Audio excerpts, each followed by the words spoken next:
Hello, everybody, and welcome. I am Bricker Boom. So, this is just a quick little update on things. The video that you're probably going to be getting for a week or two, just kind of depending on how much we break it up. I think it was only 2 hours, so probably just a week. Um, will be me, Ronifero, Soaptopus, and the baby rhino. Links will be down below. Talking about D&D.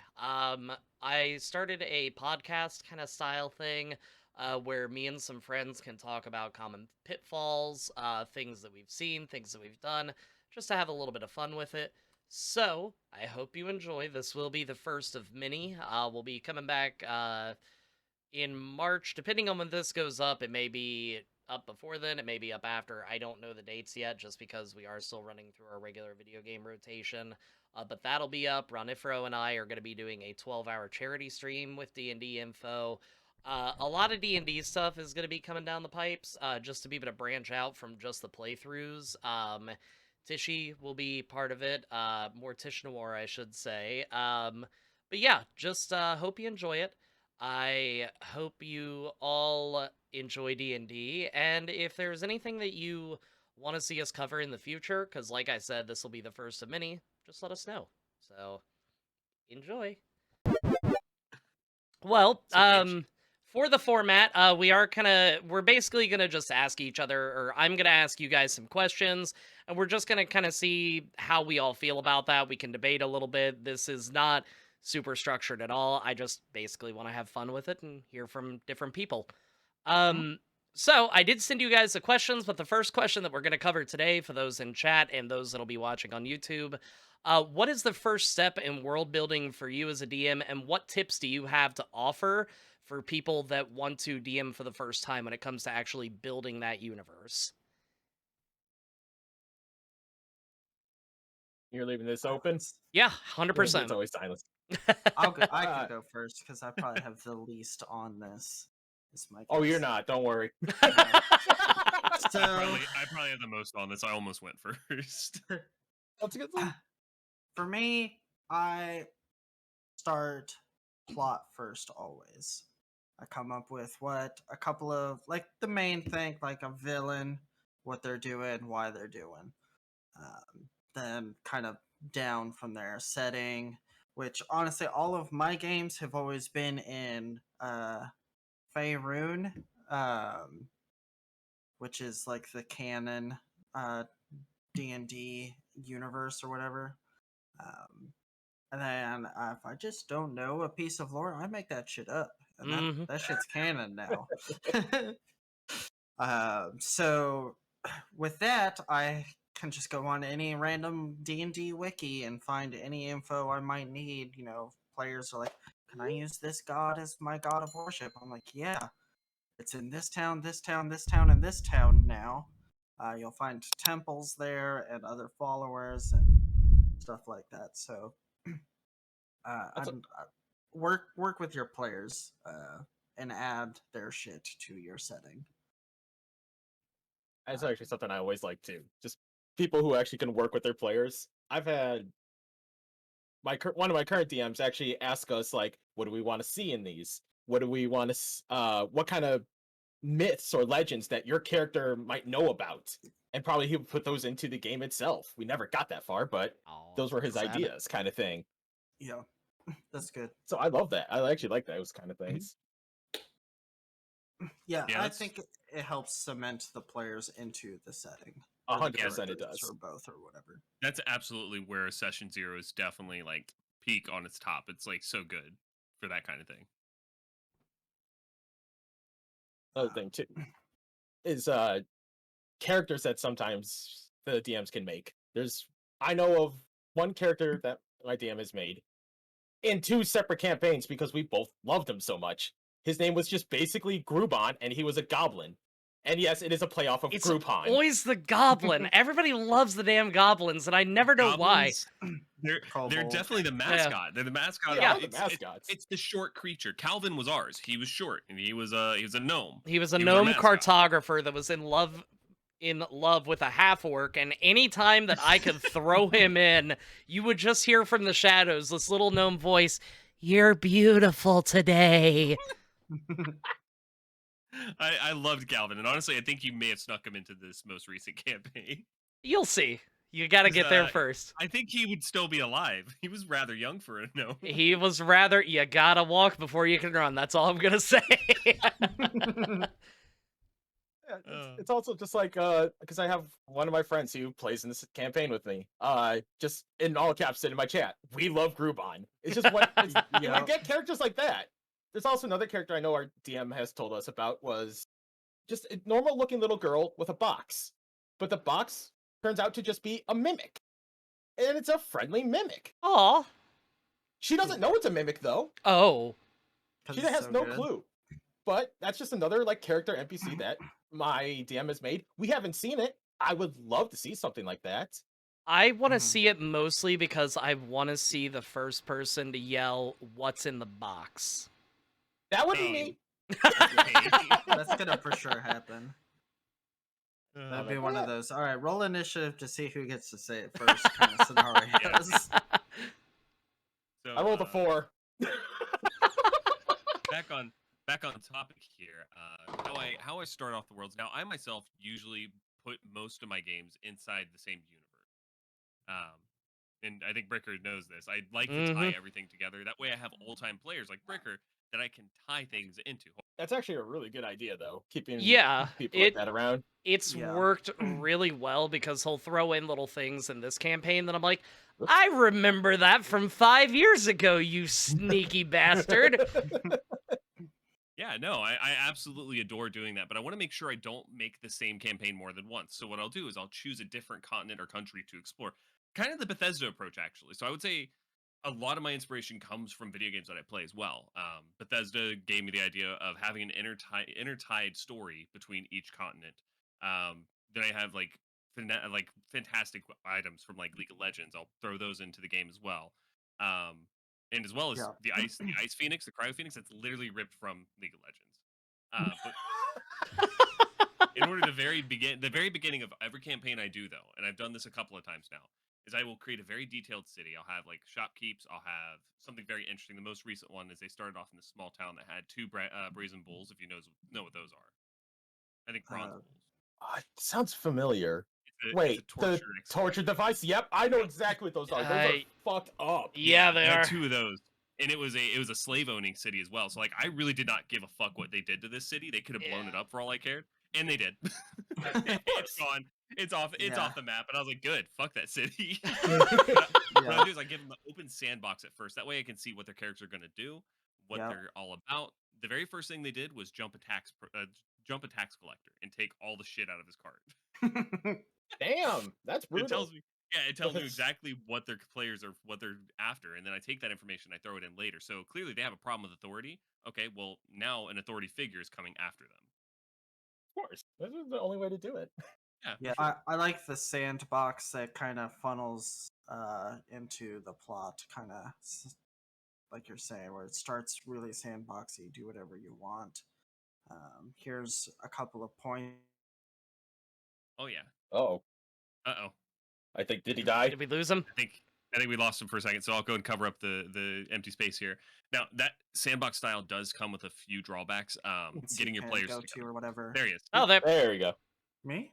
Yeah, you dipped out for like 10 seconds. Shoot. It's all good. It's fine. It happens. I didn't get interrupted at all. I heard all of you like nonstop, no loading issues on my end or nothing. You're like, why is Renefro talking over me? What a dick. Yeah, and then he's like, oh, it's Renefro. That's like, right. Who? Sorry. The funniest thing I did in this most recent campaign for the very first session to kind of get the world building and the plot going is 3 characters I could combine easily. Those 3 fit together perfect. But there's one that just would not fit with the others. He was part of the Thieves Guild, kind of a shady character, and I was like, what did the Thieves Guild have a bounty out for Bricker's character? Oh yeah. Oh, calling him out right there, man. Well, they wanted to recruit him. The whole thing was like, to make this city interesting, what the Thieves Guild, what is it? Well, it's slaves that escaped and started their own little Thieves Guild. What was it, They the call themselves- Aristocats? call themselves the Aristocats because they're all tabaxi. I love it. I love That's that great. though. They're Good still in the stuff. world too. They're still in the world. They're We wonderful. came across one not too long ago, if I'm remembering right. It was the one that tried to recruit me. He's now living in the desert because we sealed off a portal that happened to be his way home. And I go, so you're gonna laugh when I tell you this, but you know that path home you were supposed to take? Yeah, accidentally closed it. My bad, but we cool, right? He wasn't too cool. happy. No, he was I not. wonder too why. I don't know. He was It's only hard to say. yeah, he was only trapped in purgatory for like 3 months at best. It was the fire, the plane of fire. That's all. Yeah, it's fine. At Sand least it's warm everywhere. Yeah, at least it's warm there. My advice, I would also say, just for those that are trying to build NPCs, towns, plot hooks, interesting buildings, don't be afraid to buy the pre-made materials and steal shamelessly. Yes. Yes. Every DM I've ever known just takes bits and pieces from every little thing they can. Oh Lord, absolutely. I stole Yeah. from Invincible, the twin brothers, the Crusher twins. Stole Oh, them. Absolutely stole them, and they're fantastic. I love so them. good. I Like made right them. now, I made them competing like giant lizard folk for their tribe. Like they're born at the same exact time, so they don't know which one is actually the leader. yeah, that's great. I love them. Yeah, steal shamelessly because your players will not care. I will say, though, do not beat the same plot into the ground. I'm sure after a 2.5-year campaign that we just finished about killing off 7 dragons and a dragon paladin god, I'm sure you don't want to do that again. No, Exactly. For new DMs, like simple, like to start with, get the hang of the rules, come up with a basic plot, a couple of setting points. You don't It's want just to like- overcomplicate it right No. away. No. Because Especially you'll if you're burn yourself out. learning. Yeah. Yeah. Yeah. And we do have a question, actually. My Little Unicorn is wondering about, can you steal stuff from video games? My response to that is going to be absolutely yes. Yes. Make sure to also check, especially if it's like a monster you think that's cool or something like that, just check whatever that monster's name is, and then type in the word D&D 5e afterwards, and chances are somebody has made a stat block about this creature. That's why my 100%. party just fought a clicker and a bloater from The Last of Us. That's actually Wow. really cool. I love Yeah, it when that's a people good do idea. that stuff. Mhm. Yeah. But you got to be careful because if you look at a lot of stat blocks on those, they could just be busted Oh, yeah. as all hell. 100%.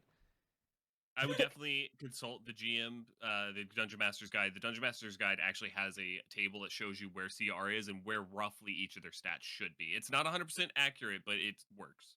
In fact, I think it makes them a little weaker than what they're supposed to be. Yeah, I Yeah. would agree with that. And also, as you kind of get experience and know how many people are playing, and you should have at least a somewhat decent idea of what kind of spells, where your characters are, stuff like that. You'll be able to start figuring out, okay, this monster is going to be too easy, or this monster is going to cause a TPK. Or if you're like Runifero, you're just not going to care and throw an elemental that hasn't been injured at us. Yeah. Because why not? Exactly, That it's is the fine. end. That is the end of this village chapter. It's gonna be a difficult fight. That's another thing I would like to go and bring up as well. Is keep in Yeah. mind your player's level. I think it's like 1 through 5 is you're a village, like a local hero, village hero. So make sure that what they're fighting is not the demigod of fucking death. No, you want something small like Bandit Captain King or Goblin King that they're fighting. Not actual king, because that's way too high. That's like more of a level 10 thing. Just try to match the threat with the actual character and player level. Yep. Yep. Yeah. I would also... Oh, go ahead. I was gonna say, yeah, there's 20 levels. You don't want to be fighting demigods at level 5. What are you're gonna be Gurren Lagann throwing universes at each other. Come level 20 at that rate. It's still like that anyway. Yeah, a little Yeah, bit. yeah, It's just like, oh, wish? Yeah, the best D&D is level 1 through 7, I would say. It gets a little ridiculous after 7. I agree. I would like- cap that at 10, personally. 10, I could see 10. Yeah. There's a couple things at lower levels, like 5th level, that I'm going to be doing that gets a little ridiculous slowly over time. Yeah, Double. Conjure animals. I'm gonna summon Yeah. 8 panthers. Let's go. Oh yeah, or that's cows true. in the sky. Or cows in the sky. Meteor. You mean Meteor. meat ear? I stole the fuck out of that one, by the way.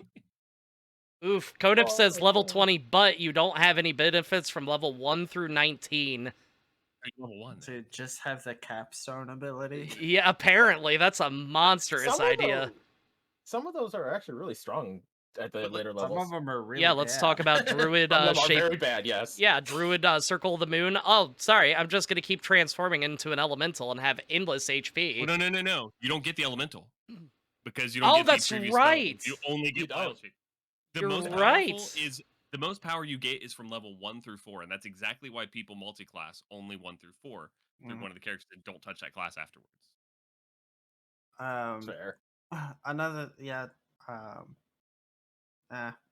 know it's not really on top of XP versus Milestone. Yep, I was actually just about to bring that up. Unicorn just asks, is it hard to level up? And it depends on the DM. Some will go off of the experience that a monster provides you to level you up. I personally prefer to do set it as you completed this particular part of the story, you level up. You completed this part and you beat the big bad guy of this area, you level up. Or I'm like, you know, I really want to throw this Kraken at you, but it might kill you at this level. You know what? Just go ahead and have an extra level real quick on me. Yeah, I Milestone is calculating XP and XP gains for everybody. No, thank you. And No, thank you. I've had 2 DMs do that. Now I have 1 DM. No, my 2 current DMs are doing milestones. And fun fact, the one fight we had where I lost, where 2 people died, that was the fight that was going to level us. And now they're dead in the ground. yeah, that sounds about right. Yeah. Yeah, up, that's though. unfortunate. Hey, I leveled up. I was about to say, you lived. Congratulations, you win.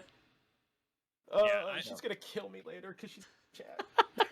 One of the characters who died. Hey, you know what though? It's okay. I don't know if my other DM, the one we played on Sunday with, is in the chat. But if he is, I'll don't worry. I'll talk about the player kills he's done. It's only been 2 so far. Yeah. I've only killed 2 players as a DM so far. Oh, that makes me That's feel a tough. lot better about my chances of living. Because if this bard dies, I fucking quit.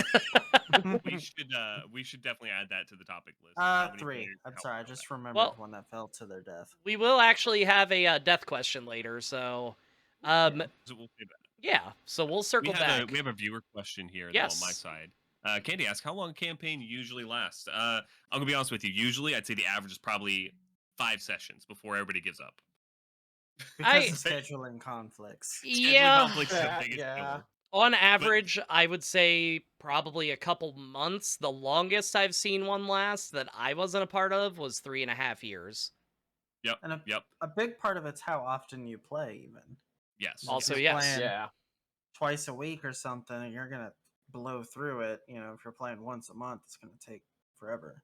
It also depends on what the DM's goal is. Like after Yeah. I do this one with Bricker, I'm going to start doing smaller campaigns that are just like this is set between 10 through 15, level 10 through 15, and those are going to take a lot. Those are going to be a lot quicker. But if you're going level 1 through level 20, you're looking at probably 3 years if you go bi-weekly. Yep. And I'm not talking 2 times a week, I'm talking every 2 weeks. And it will also depend on, honestly, how long your sessions are, because for example, I got to get my kid to bed at about 8:30, 9 o'clock. We started about 3:30, which means we actually started about 4:15, sometimes later. So we get about 4 hours of playing in, about another hour of bullshitting at the very end. And I would say that we can typically cover a pretty decent-sized session between them, but you never know what your players are going to do. My group happens to be very roleplay heavy. So anything that I have planned, I can just count on Runifero to talk to everybody for an hour and a half and not have to worry about any type of combat. It's kind of nice. The best. Yeah, and then of course, if you ever need me to speed up, just text me on the side and be like, "Hey, move this along," and I'll drive that. I don't give a shit. No, I'll drive because it. I personally, and you guys can of course chime in, I like it when everybody is role-playing with each other, because one, it gives me an idea of what the players actually care about. And 2, that means that if I decide to take away Calvin, I just know that it hurts you that much more. If you kill Calvin, I'm going murder hobo. See? There's Wow. my points. I mean, I can't blame him. You Yeah. kill Grubon in my campaign. Everybody's dead. Exactly. I will Look at burn this campaign to the ground. Look at this super innocent looking king. He's so fresh faced and now he's dead. He was good. I don't care. And also, because I just saw Lady Bricker's message, said that she loves role-playing, but hated it at first. Yeah. Don't knock it till you try it. Like, I know that it's very hard to get into character. I understand that. And it's definitely not easy for everybody, but just give it a shot. You might actually end up enjoying it a lot more than you think you will, and you don't have to be great. Some DMs, and we'll talk about this because I'm kind of curious, some DMs, if you want to make a persuasion check, they want you to say exactly what you're saying. Just give me a loose idea of what you want if you're not 100% comfortable playing that charismatic character, and roll the dice, and I'm good with it. I can't wait till we get to that because I have big feels on that whole topic. And as one of my friends just said too, it takes a while, but it's Exactly. fine with the right group of people. Yes. And Yep.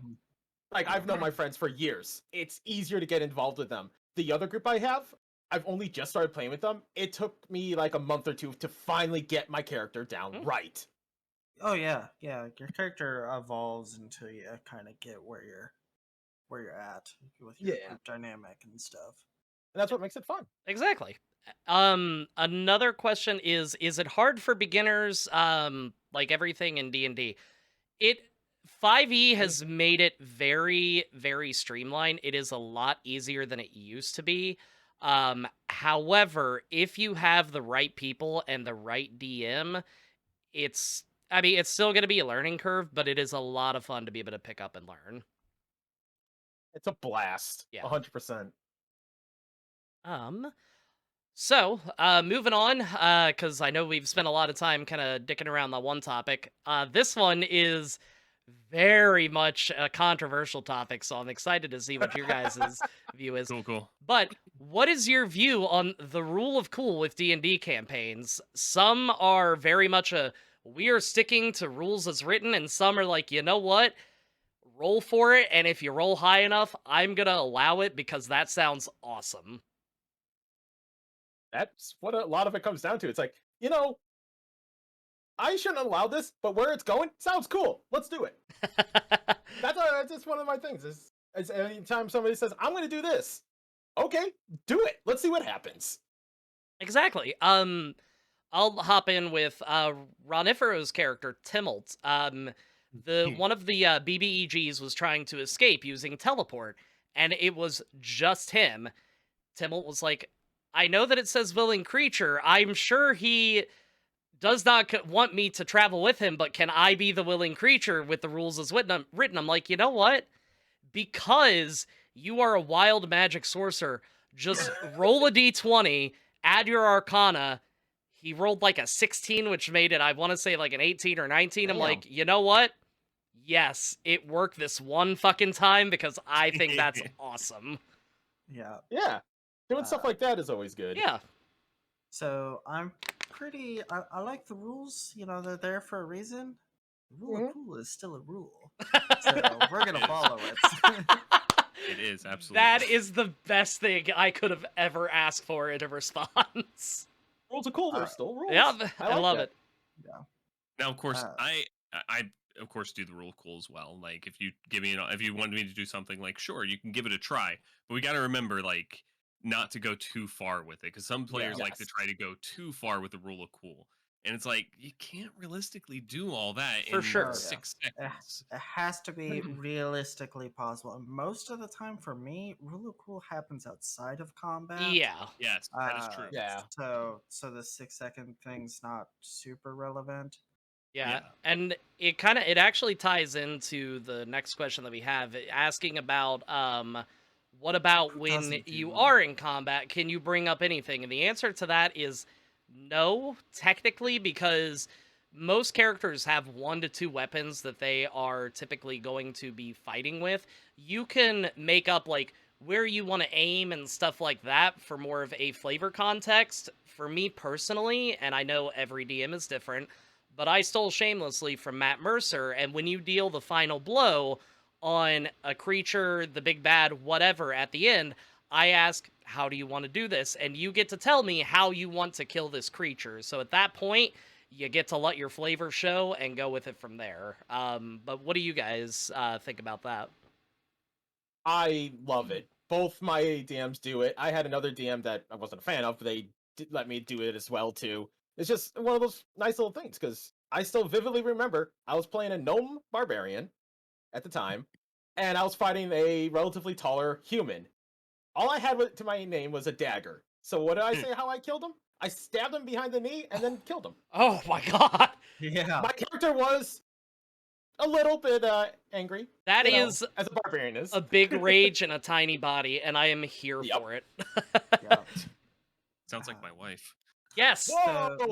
No, he is right. He is 100. Big rage. Yes, Yeah, big no, rage, little yeah. body. Love her to death. Oh, Yep. that's awesome. She's only 5'2". She's tiny. So I know it's kind of on off topic. I don't play with flanking. I don't like the flanking rule for free advantage in 5e.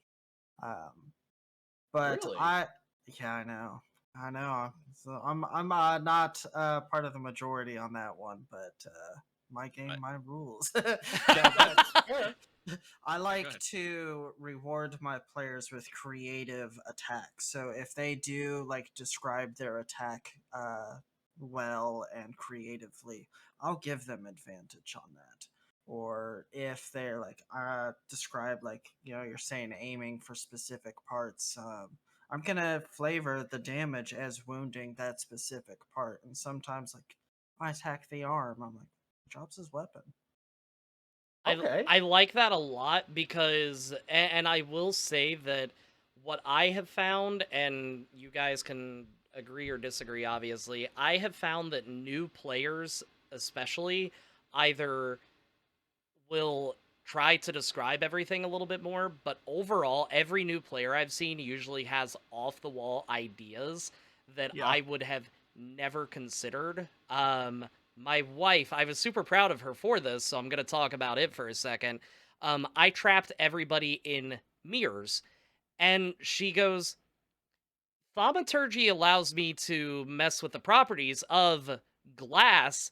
Can I shatter the mirror and get out that way? I'm like, you know what? Never thought about that, but yes, you can. It's just really cool. It's Yeah. a really good idea. Yeah. Speaking of the flanking, I will back you up on that there, Sopo.